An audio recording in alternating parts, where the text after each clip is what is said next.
Some patients with Parkinson's disease will develop what we call psychotic symptoms, and this is a scary term. And let me take a minute to explain what it really means in the case of patients with Parkinson's disease. When we talk about psychosis in the context of Parkinson's disease, we're really most frequently talking about the occurrence of formed visual hallucinations that people experience as a side effect of medications.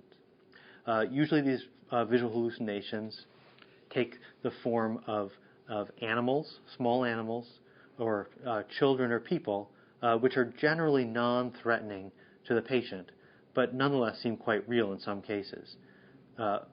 Very rarely will the hallucinations engage the patient in conversation. They almost never speak. They're almost always silent, and they appear just as benign figures that are in the corner of that are in the room or in the environment.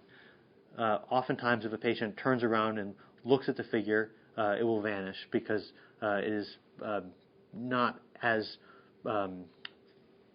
fully realized as actual things in the environment are. They tend to disappear when people put their full attention on them. Nonetheless, sometimes it can be hard to distinguish these visual hallucinations from reality, and patients may try to talk to the hallucinations or become alarmed when they see something strange in the environment.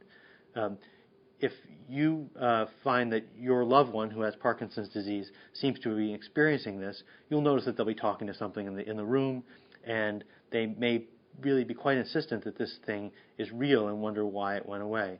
Oftentimes, these hallucinations, if there's insight into the fact that they're not there, do not require treatment and are not bothersome. On the other hand, if the patient fails to have insight to the fact that the hallucinations are not real, or there is social discord because of arguments about whether they're real or not, or sometimes the hallucinations can actually escalate to the point that they become threatening. In these cases, the hallucinations clearly need treatment, and this treatment usually involves medications which would be called atypical neuroleptic medications or atypical antipsychotic medications. Clearly, the most effective of these medications now available is something called clozapine or Clozaril. Clozaril works very well for treating visual hallucinations, but in very rare cases can cause the white blood cell count to go down, and frequent blood cell count monitoring is required in patients who are receiving Clozaril. Other medications, particularly quetiapine, can be tried in patients who have visual hallucinations.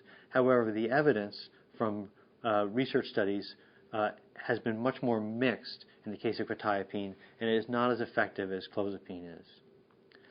In either case, these medications do not necessarily need to be used unless the hallucinations are bothersome, as I described before.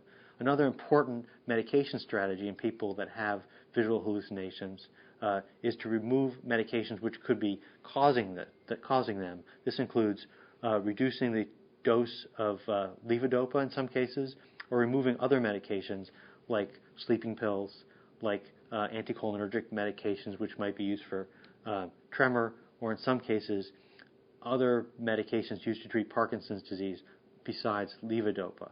Sometimes simply adjusting the existing medications can treat the hallucinations without the need for going on to using the atypical neuroleptic medications.